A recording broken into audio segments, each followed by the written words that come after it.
it's players that are tough, and that Michigan team is really smart and physical. They got us into some tough situations where our schemes weren't working. We just had to be tough. This guy was one of the toughest guys out there.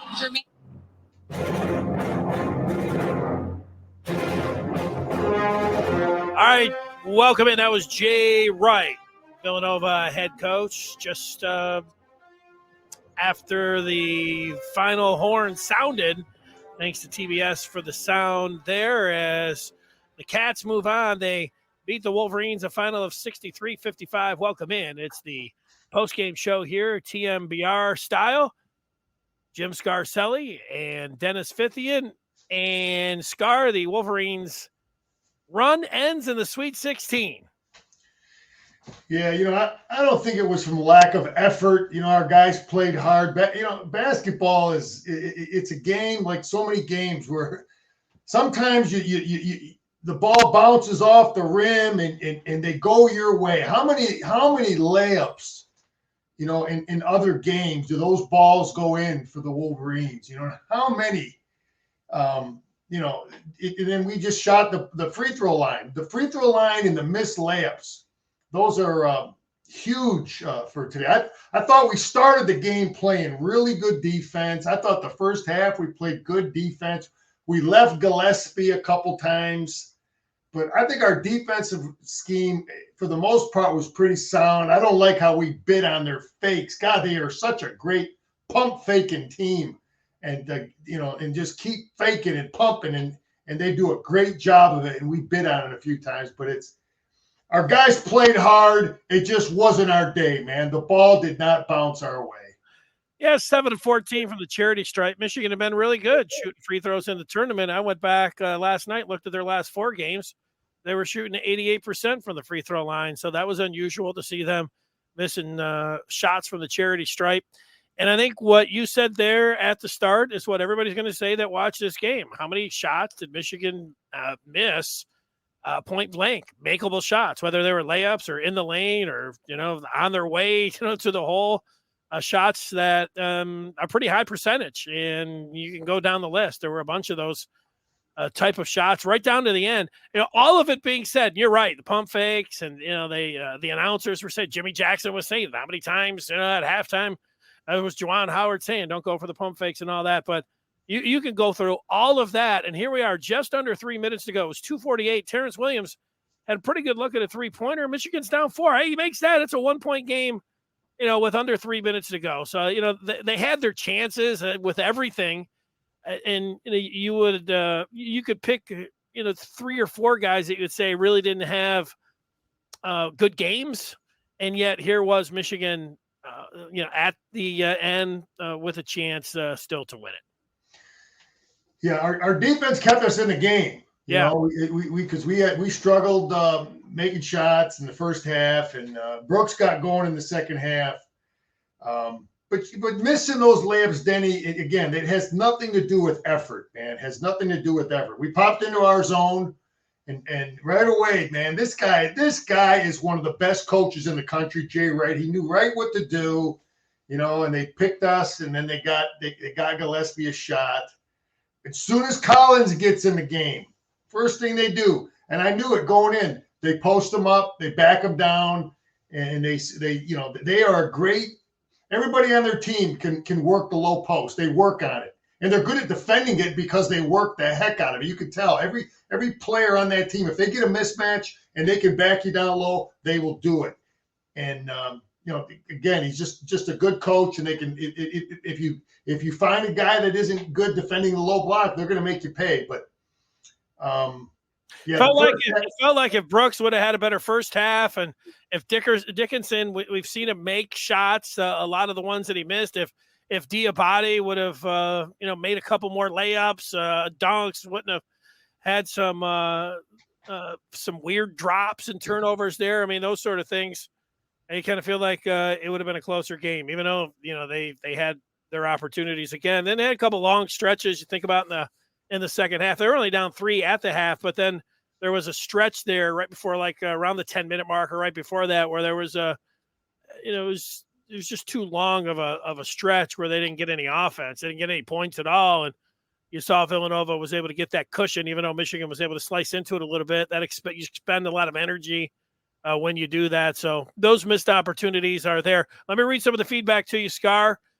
Andre, right off the jump here, said it was just tough. The layups would not go down, or they would go down and then come back out of the rim, and the missed layups, it just wasn't our night. And that's what you were saying.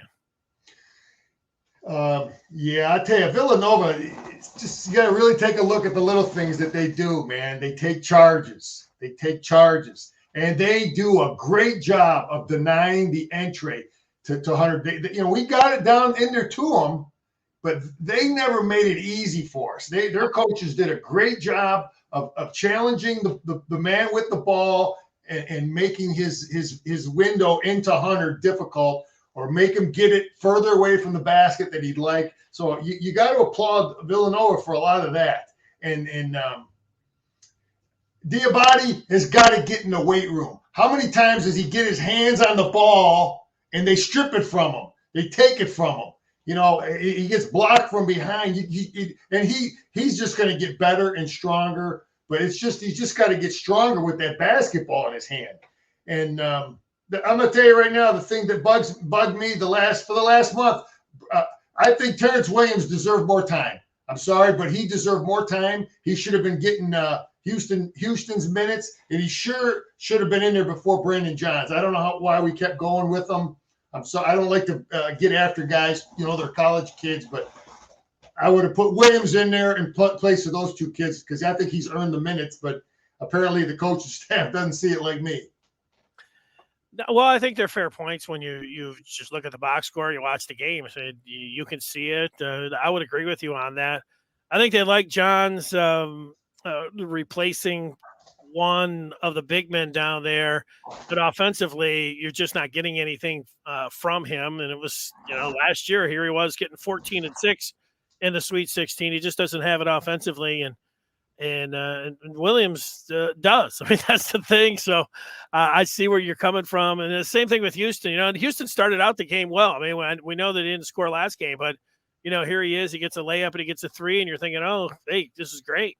Now, this is just what the doctor ordered, getting Caleb Houston. But after that, really nothing from him. I think it's a good point that you made on Villanova's defense. They crowded Michigan, forced them off their spot, had their hands in the passing lane.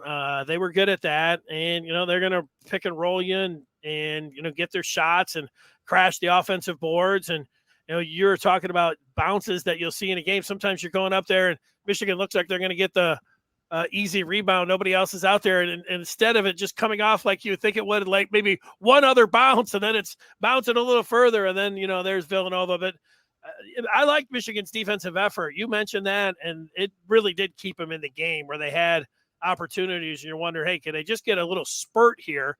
And maybe, it could come down to a one-possession game. That didn't happen. KC saying Dickinson had every opportunity to win this game for Michigan, and they got the calls at the end.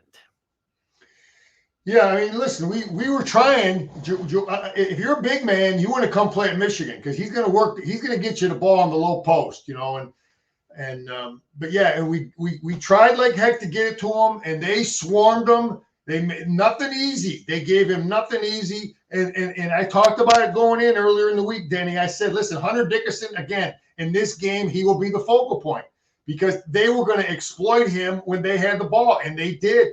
They brought him away from the basket a couple times, and their guy took him to the basket. And, it wasn't – we did a decent job with it, but they got after him, and they exploited Hunter a few times.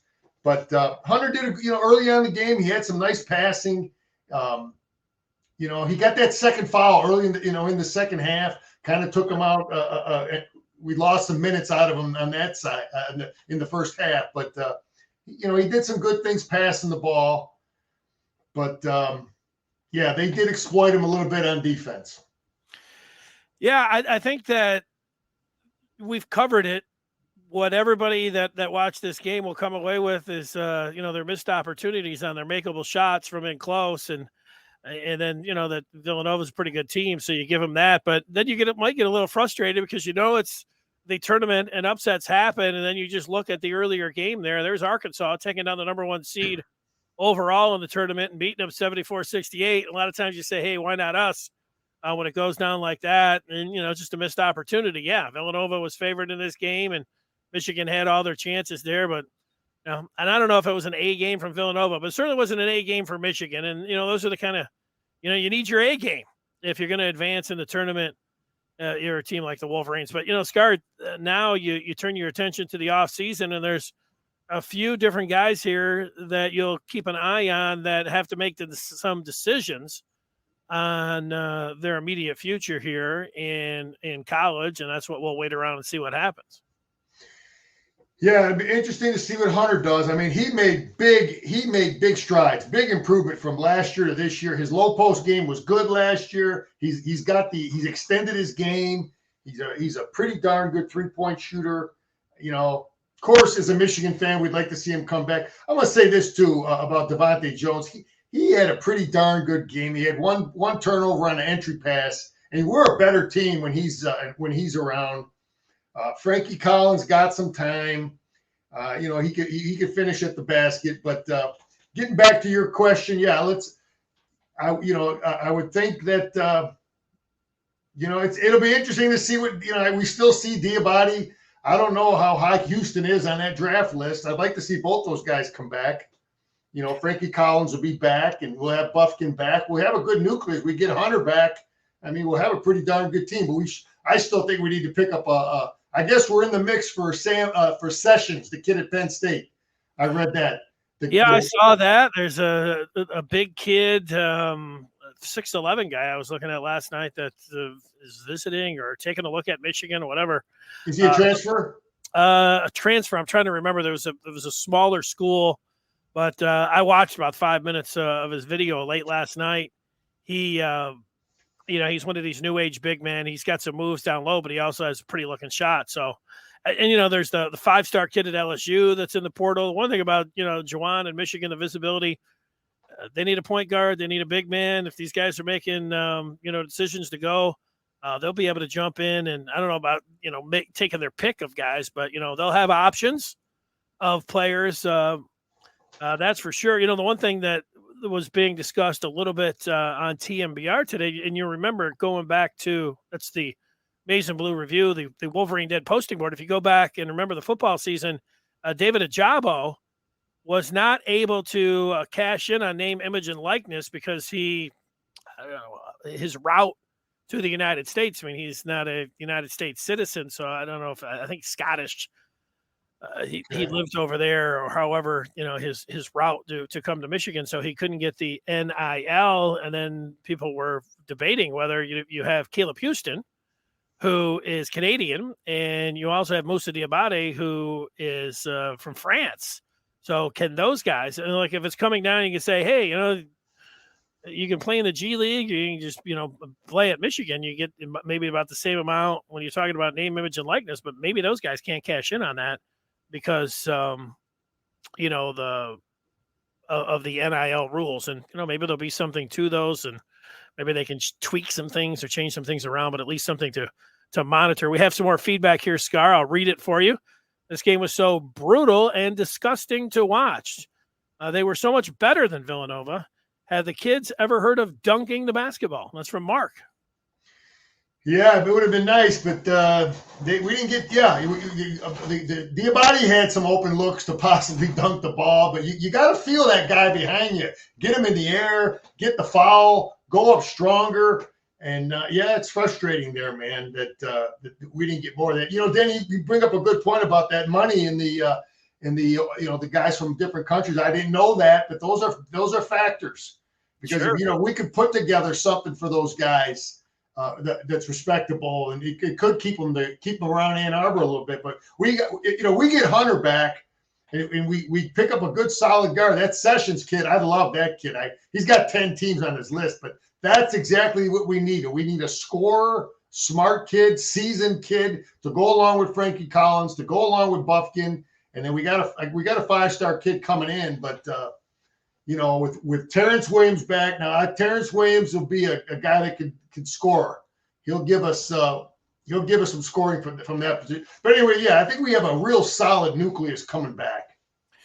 Yeah, they got 4 guys coming in, all pretty highly rated, like you talked about. And then there was a few guys like Will Cheddar and Isaiah Barnes who redshirted. So we'll see. And with the transfer portal, how these teams can change. Andre saying he thinks Devontae has 1 more year of eligibility. Musa and Caleb should come back as well. Devontae Jones could come back here. Now, does he want to? At some point, you're like, Scar, it is fun. It is great being part of the team. It is also work. Like, these guys, of the class and the practice schedule and the classes and the study room. And, it is a full-time job playing basketball. And, yeah, it's great. Maybe Devontae Jones wants to come back. Maybe Michigan wants him to come back. Michigan does have Doug McDaniel, a 4-star point guard, coming in next year. And, of course, Frankie Collins. So do they want – I don't even know if you'd call that a log jam or the options. We'll see on that. Devontae came along. Experienced guard coming back. Sure. If they could make that happen, I'd like to see it too. I didn't know he had another year. That's good news. And, this is where Juwan Howard and that coaching staff, they got to be great. You got to make great decisions here with who you bring back, man, and how you put that puzzle together is more important than your X's and O's, I think, and Denny, talking about your point about the commitment of coming back for a 4th year, 5th year, whatever they got. I know I had to make that decision to come back for a 5th year, but let me say this, the NCAA has done a lot of really good things for minimizing the amount of time that these kids put in. There's time limits. They get when I was playing college football, it was 7 days a week during the season. You had no time off, none, 0. These guys now, and it's been the last 10, 15 years, I think they get a mandatory day. They can only do 20 hours. So it's a lot better for the kids to actually be student athletes, have more time to do those things. But I'll take Devontae Jones back. And, again, this is where Juwan and this staff, they got to put it together, because I think our puzzle was not put together properly, counting on some of our guys to be scorers that just did not get it done for us. I think you know who I'm talking about. We should have brought in 1 more transfer, a knockdown gunner shooter, and we would have won 3-4 more games and been in the hunt to win a Big Ten championship. That's just 1 shooter instead of one seasoned shooter instead of a freshman would have been a huge difference in our team. Now, I hear you about the best laid plans. That was the thing, like the year before, Michigan went out there and they went to the transfer portal and, they hit on Shaundi Brown and Mike Smith. I mean, those guys were gold. And so when they went to the transfer portal and they got Devontae Jones, you thought that would just be a smooth transition. He would come in. What you found out is that from Coastal Carolina, he didn't play with bigs. And then, Michigan having and making the decision to play 2 bigs at the same time, it was an adjustment period for Devontae and Hunter Dickinson and Musa Diabate.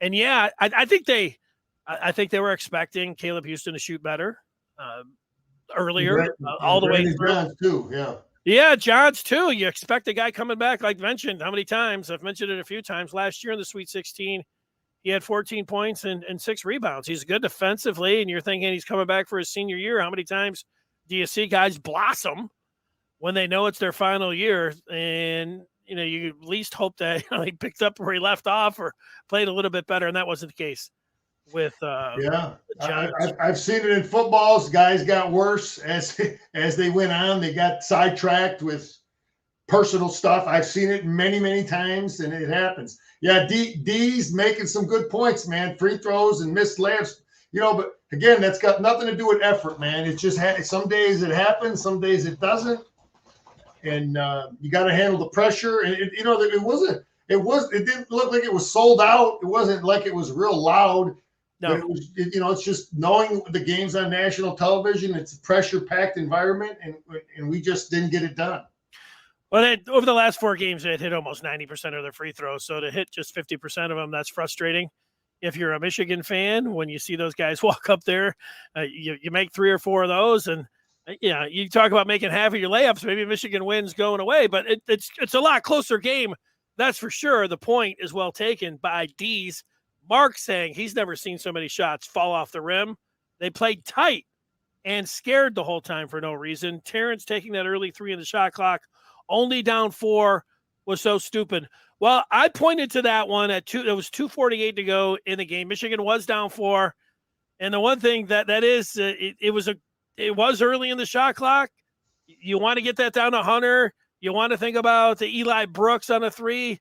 But Terrence, the way he had been shooting late in the year, and he had made one earlier in the game, you call it hero ball. That's one you maybe didn't want, but you've also seen him make that one. I'm not going to say it was stupid. You said a little bit ill-advised, but hey, look, what are we doing? Just semantics here.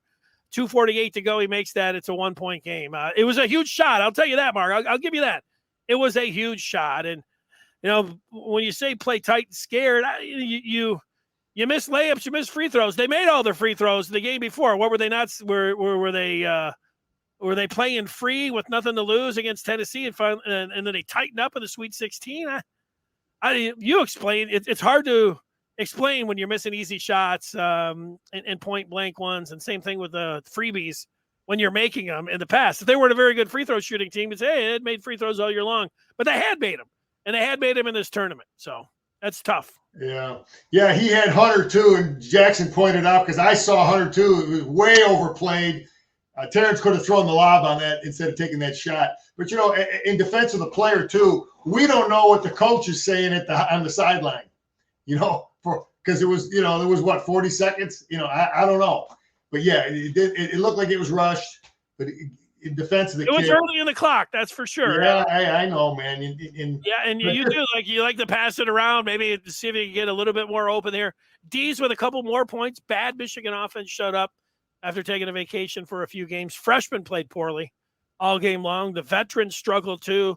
D's pointing out that T. Will forced that 3. If you had Caleb Houston, who was soft and tentative all game long, Diabate got abused by the smarter, tougher. D's is on pretty good, man. My man makes some good points. That's a lot of how I see it. Yeah, Caleb Houston is he gets pushed around, man. He's a freshman. Diabate, he's getting pushed around, man. They need to get in old Sanderson camp, Fort Sanderson, and find that weight room, man. And we'll see different players next year. We get the improvement from all those freshmen like we got from Hunter if Hunter comes back. But there's no replacement for Brooks, man. Brooks was, to fill those shoes is huge. He was a solid player for us. He had a rough first half, but he got settled in. Just a real good, solid player, good defensive player. But it's just we got to get back to taking charges, man, and doing all those little things, just the little things, the smart passes, and that'll come with Houston and like Dees talks about with the freshmen, man. Even though they played 30 games, sometimes they still do a lot of things that freshmen do. Dumb, ill-advised passes or not covering the right guy. Yeah, and who knows? They could lose Dickinson, Houston, Diabate, Devontae Jones. They could lose all of those guys. Maybe they'll get the 1 or 2 of them back. And like you say, the offseason and filling it up with the transfer portal, fitting these pieces together, staying on their recruiting. We know that they got the 4 guys coming in next year. Oscar, here's the tough task of putting a bow on the season, and I'm going to go first. And you can think about it a little bit.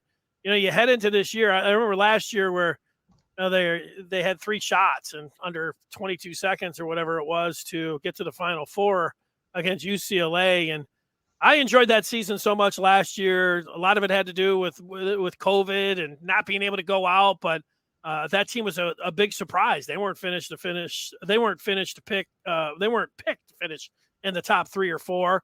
It was more like 6, and they won the Big Ten. They had a number 1 seed. Then they validated it in the postseason. It was a fantastic year, one of the most enjoyable seasons of Michigan basketball ever. So the off season, they were the toast of the town, and Hunter Dickinson comes back, and I was talking about Final Four again, run it back. Heck, they get to the championship game, they could win it all.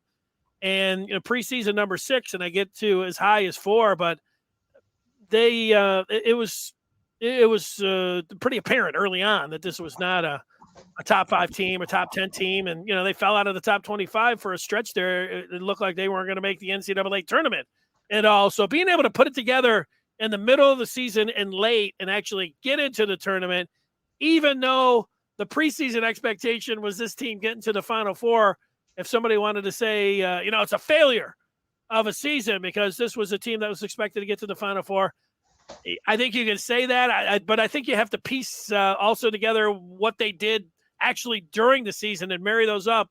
And if you do that, I think that making the tournament and then winning 2 games, it's not a banner year. It's nothing to get out there and have some great celebration, but it was a good year for this team, all things considered, getting to the second weekend of the NCAA tournament. Yeah, I don't. Last year's team was, I knew we were going to be good. I mean, you had knockdown shooters back, Livers and Wagner, man, and then we get a kid like Smith that could shoot, and and we had Brooks, and then Hunter was the big pleasant surprise with Shawnee Brown. He put it together. Juwan put the great puzzle together. Yeah, he found a couple missing links with 2 older guys, Shawnee Brown, and he found the right point guard. We had the right freshman, but we had knockdown stone cold killers at that 3-point line. And we had that. This year, we counted on guys to be those guys, and they just didn't get it done. We were sold a bill of goods. Okay, the people in the media who had Michigan picked, I don't know what, I guess they were going on 1 game for Brendan Johns, where he lit it up against Florida State last year. But if you really look at the body of work, it wasn't there. There was no proof that he was going to be that knockdown shooter. And there was no proof that Williams was going to be a knockdown shooter. And Caleb Houston's a freshman. So look, we did a decent job with the players we had, but again, I felt we should have brought in 1 more shooter, and I think we would have had a much different team.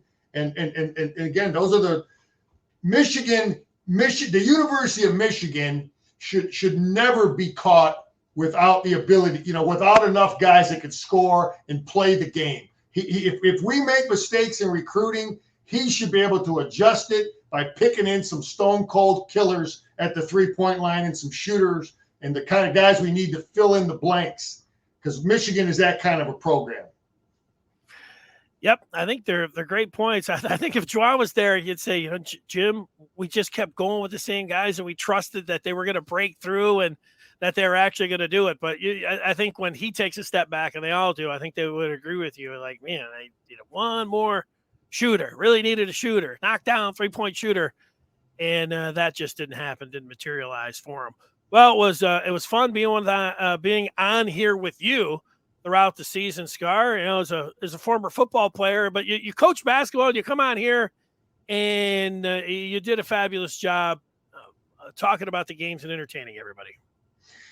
There's a lot of similarities between both games, and I played them both and coached them both. And I'll say this about basketball, Denny.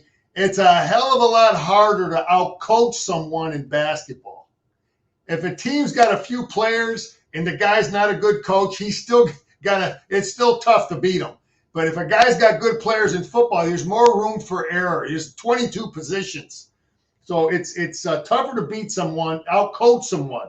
Let me say this too. I was on Villanova's campus. Beautiful campus. Just want to throw it out there. It's a beautiful old school, they just old brick. It's a beautiful campus. What's that got to do with anything? I don't know. But I was impressed with the campus. And Denny, I had a blast working with you, doing basketball. I hope the listeners enjoyed some of the things we talked about. I got to throw this out. I was at practice last week. I was able to come out with a T-shirt, man. The old equipment guy took care of the old washed-up player. Oh, well, it looks good on you. You finally got a new shirt. All those shirts from '85. That one's really popping through the screen. It looked pretty good. I want to tell everybody on the feedback here, when we run this back and we get it going even here in the summer, you use the feedback right now. But if you get at me on Twitter and send me a direct message, or you send me an email, Dennis S. Fithian at Gmail, we'll figure it out.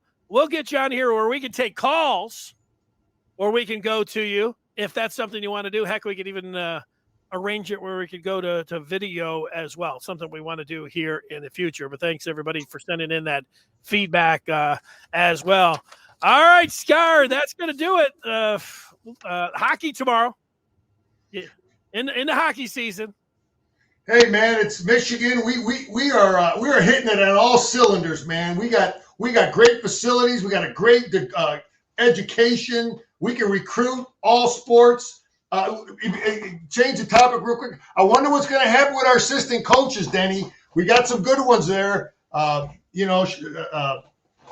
Old Howard and Sadi. It'd be interesting to see if anybody snatches them up. They're making a lot of money at Michigan, though, so you got to step up to the plate to get them to come to your school.